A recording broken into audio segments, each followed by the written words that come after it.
Welcome to Unbuzzed at Bedtime with Michelle and Wendy, where we get the kids' bedtime snack, kick them to the curb, and have our adults-only conversation. Sometimes the only adults-only conversation we have all day. Fair. Today is 144 days of sobriety for me. For Wendy, it's like day 16,563. I looked it up earlier, but I don't remember if that's the exact number. But it was 16,000 days because she has been sober her entire life. It's quite impressive. Thanks for telling them my age. They got to take a calculator out for that. Like, It's you true. got to have some dedication if you're going to figure that out.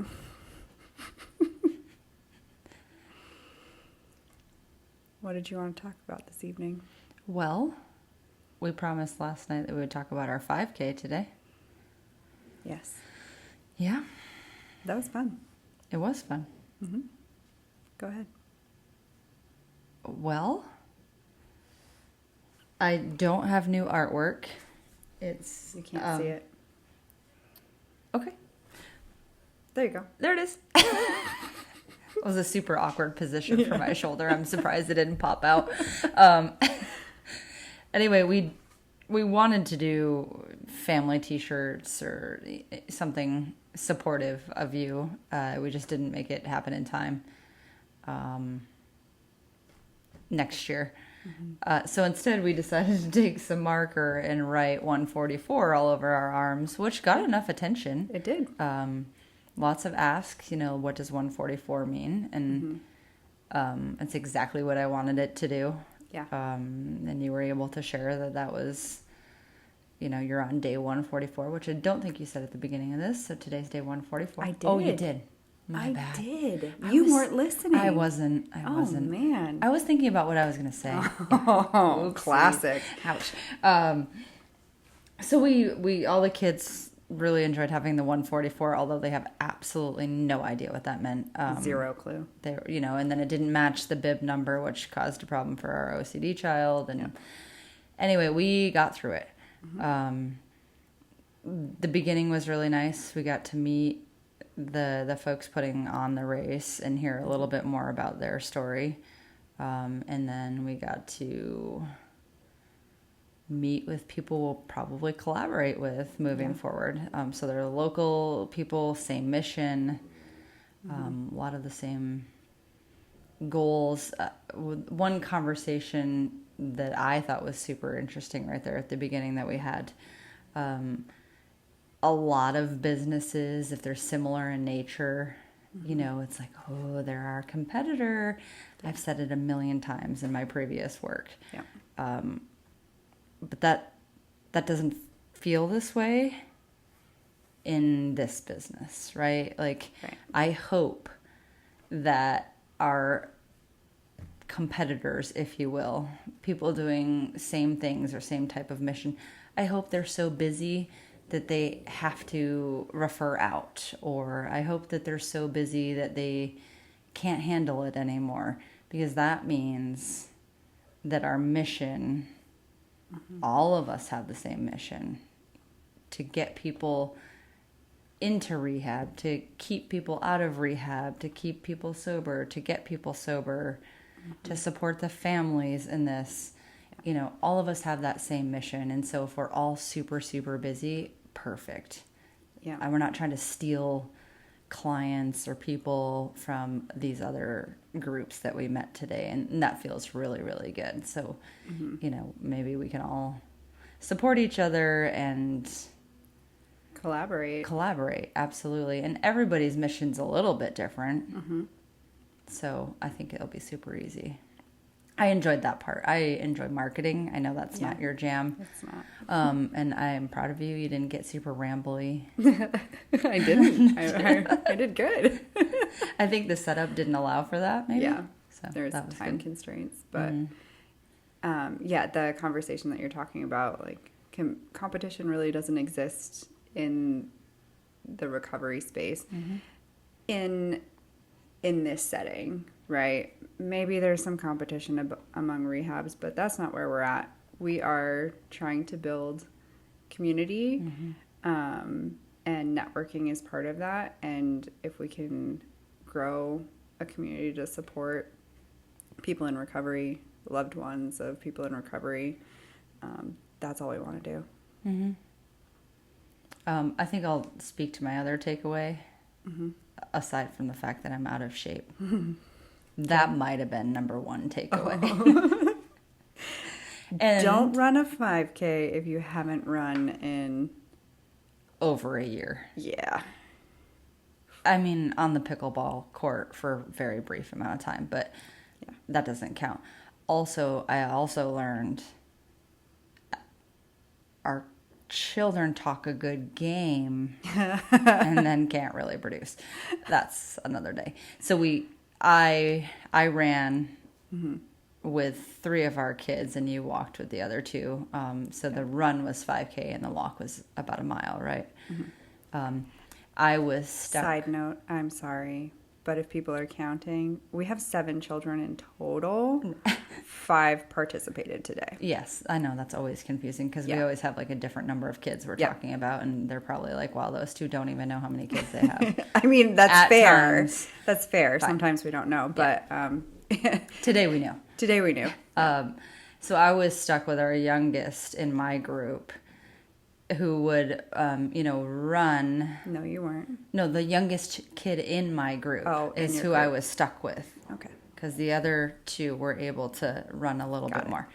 We would run 25 feet, dead sprint, and then have some sort of side cramp. Dog. And then we walked a half a mile. And then we would dead sprint for 25 meters, yards, whatever, feet, walk half mile. And so it took us a really long time. Anyway, so aside from the running and my out of shapeness and kids talk a good game, the other thing that really hit me was after the race, before the award ceremony, the married couple that runs Sarah's House of Hope spoke to all of us, and they picked today to do the race because it would have been their daughter's 35th birthday, and she's been gone for 10 years. And thankfully you were sitting in front of me and couldn't really see me, but like that hit me pretty quickly and pretty hard because you're 35. Yeah. And so the reality in this world is that people don't always make it to their next birthday. And like I see the community that this family has built. I don't ever want to be sitting at that race with our kids without you and with the banners and the shirts that we saw today in memory of. I love the 144s, whatever, 365 plus this is, for next year. But just what that looks like. And what I've also learned from you during this process and hearing stories is how quickly that can happen, even after 144 days of sobriety. Even after 10 years of sobriety. Right. It takes one relapse. Yeah, one day. So that just the fact that it today was their daughter's 35th birthday and you're 35, and to be there with our kids and to see those other large groups. I know one family goes, and this is their time every year as a family to celebrate their loved one that passed away, died because of this disease. So, I just, we knew it was going to be a heavy day. Yeah. But so that hit me too, especially because we were talking to the wife, and she immediately asked what 144 was before we had a chance to really introduce ourselves, because that's why we went over there, was to introduce ourselves and tell her what we are doing and that we would like to discuss with them more. But before we even got to that, she asked what 144 was, and I said 144 days of sobriety. And the first thing she did was give me a hug. Mm-hmm. Oof. And then after that is when she said today would be her daughter's 35th birthday. And it just like, it hit me in the chest. Mm-hmm. Yeah. Yeah. So. Yeah, it's a tough thing. It was a great cause and people were having a nice time, but everybody knew the seriousness of why all of us were there. Mm-hmm. The statistics that they shared, Sarah's House of Hope, national statistic, there's an overdose every 6 seconds. So, I mean, it's an epidemic. Mm-hmm. And we're not going to move forward without talking about it. Mm-hmm. I mean, just personally, like thinking about how much I struggled to accept that I needed help Mm-hmm. and decide and agree to go because of all the misconceptions I had about rehab. Mm-hmm. If one person can hear me that your life doesn't have to be on fire Mm-hmm. to accept help, then that's all I want. Mm-hmm. Mm-hmm. 'Cause maybe my life wasn't on fire on the outside looking in, but I wasn't having a good time. Yeah, I know that your departure to go to rehab, once you shared that with everybody, that it came as a huge surprise Mm-hmm. to many. And frankly, even to me, Mm-hmm. because our life was just so good. And that wasn't the story or the experience that I got when I went to Family Day and got to hear the stories of other loved ones that were there visiting their people. Mm-hmm. The one meeting that I joined via Zoom, same thing. It seemed like a lot of people were telling the story that their loved ones who were active in addiction had charges, that they were waiting on court dates, or had just maybe gotten out of serving time, or had lost their job or got fired because that whatever was happening at work within their addiction. And I just kind of was sitting there feeling really alone. Part of the reason why we're here is not everybody has that experience, and there's a lot of people who are doing well. They're able to keep it together. Yeah. They're able to put on a good show. And so that's the excuse to not get the help. Yeah. I was the naive loved one, right? Like, well. Mm-hmm. So I hope I can connect with other people, because for me, I felt alone in the sense that if I told my story to anybody, it just felt like, well, you didn't have it that bad. Your partner didn't get really angry and cause all these fights, or whatever else negative stuff, and I just didn't experience that. And there has to be others out there. There's got to be some others out there that we aren't the only ones. Mm-mm. And I've shared that before, that trying to explain in rehab to others that our relationship is really good. Mm-hmm. It was difficult to explain because a lot of the people that I met had destroyed a lot of relationships. Absolutely. They were just at the ground floor of trying to rebuild some relationships, and I'm like, oh no, my wife supports me wholeheartedly. Like, we're great. We love each other so much. Until she sends me Pride T-shirts. Oh, yeah. I know. Oh, I know. Okay, we're not going to do that again. We're not doing that again. Yeah. No. Okay. We can laugh about it now. Can we? We can. No. We can laugh about it now. I can't, at least. Yeah, and I can't yet. Too soon. Too soon. Sorry. I found ways to connect to some people in different ways. And that's what was taught there. Like, look for the similarities that you share with others rather than the differences, because the differences are going to keep you apart. Fair. So just trying to find the common ground. Mm-hmm.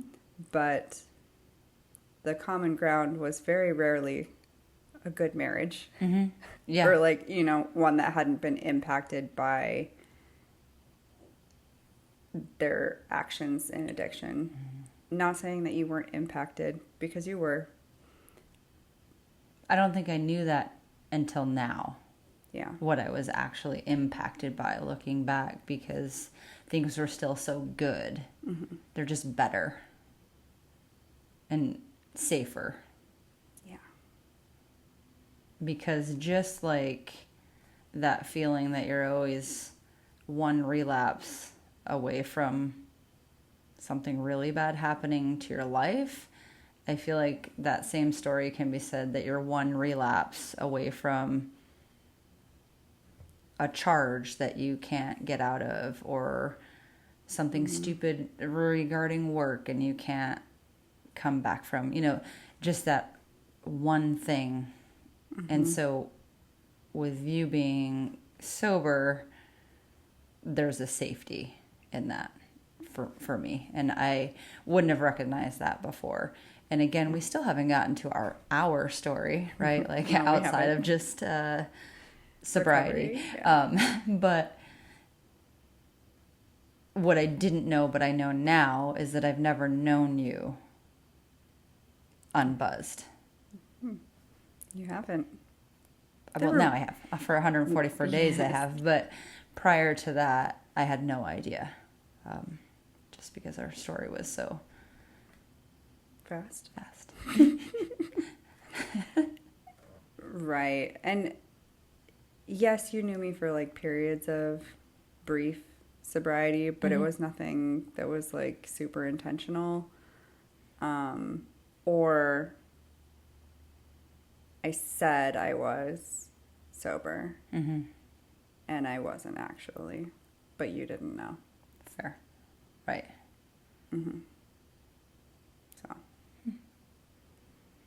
So good day at the 5K, hard day at the 5K. And interestingly, our kids still have like no idea.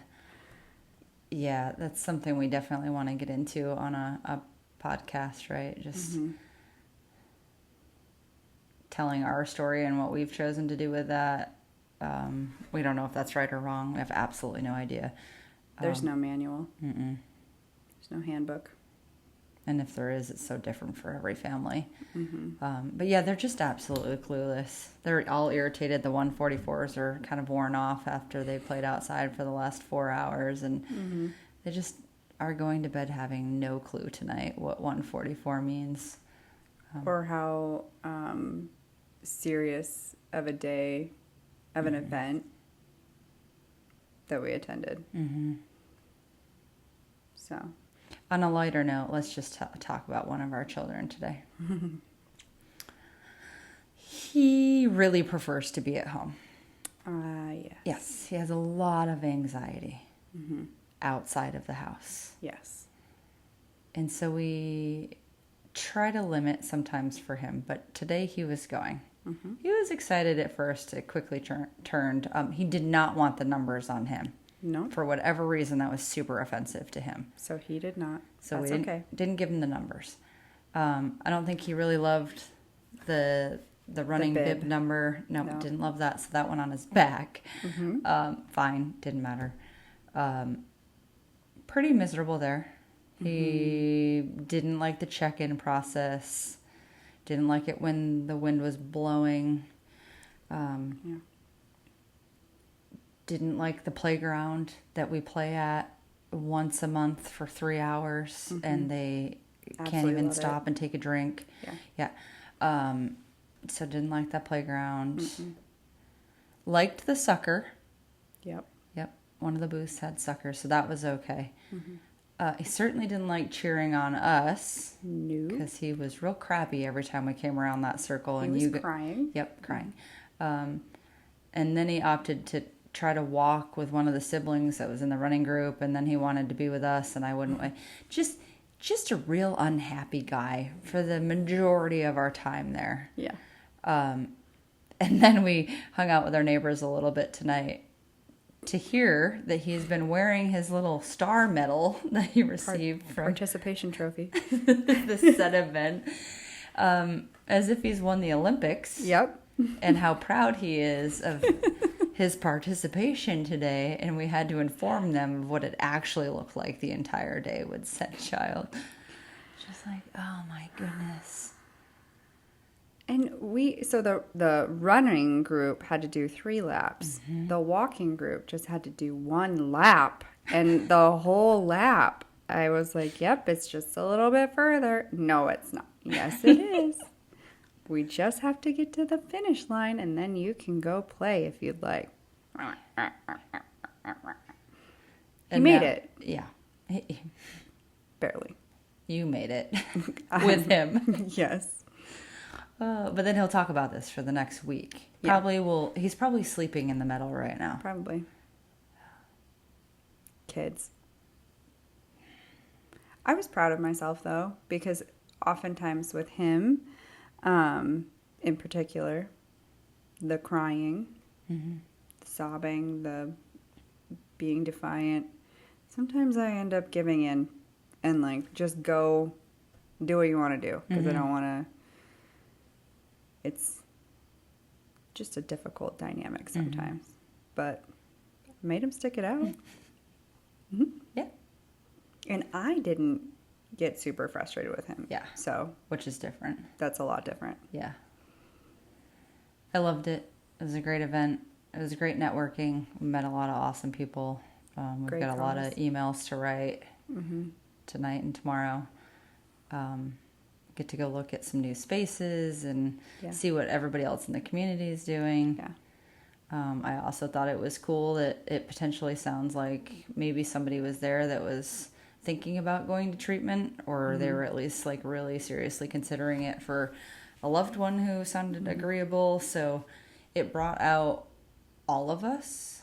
Mm-hmm. So I don't know if I saw anybody else. I guess I did, because there was little cards to write like what you were doing this for. Yeah. And I read through some of those, and it did sound like, some people were celebrating their sobriety, mm-hmm. but then other people, this was remembering. Yeah. So Sarah's House of Hope is a local nonprofit that helps grieving families that mm-hmm. have lost a loved one mm-hmm. to the disease of addiction. So there were a lot of people that were remembering loved ones. Mm-hmm. Mm-hmm. And I think, correct me if I'm wrong, it's possible, occasionally possible. Mm-hmm. It sounds like they really want to connect with families where their loved ones haven't passed yet, who are in recovery, and kind of focus on the family piece, which I'm super excited about that connection. Yes. Because I need it. Yes. So they run like the grief group, but then mm-hmm. I think they also connect with those of us that are living it right now. I think there's many different forms of grief. Fair. And you're not always just grieving someone that's passed. Mm-hmm. And there's a lot of grief that goes into recovery, because you're grieving an old way of living, mm-hmm. whether it's from the person that's in recovery, like that side, you're grieving a lot of different things. Mm-hmm. But the loved ones are also grieving what they thought they knew. Mm-hmm. Sometimes. Yeah. Yeah.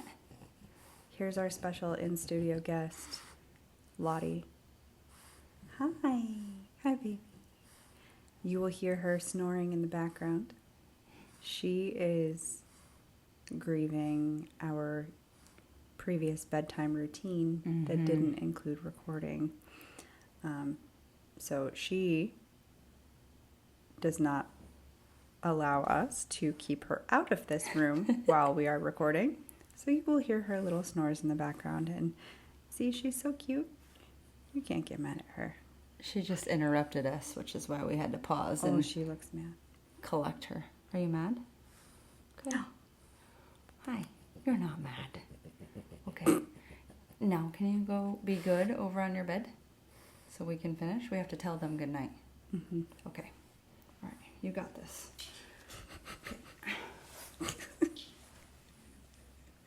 There you go.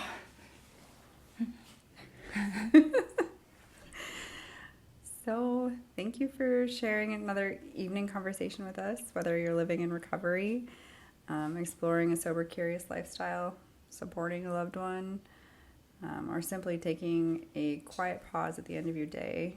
We're grateful that you chose to spend your time here. If something we talked about tonight spoke to you, please consider liking and subscribing so we can continue to grow the community together. Wherever you are on your journey, we hope you've made it to another bedtime unbuzzed. Remember, there's an easier, softer way to live, and you never have to walk this path alone. Good night, and we'll see you next time on Unbuzzed at Bedtime. Good night. Good night.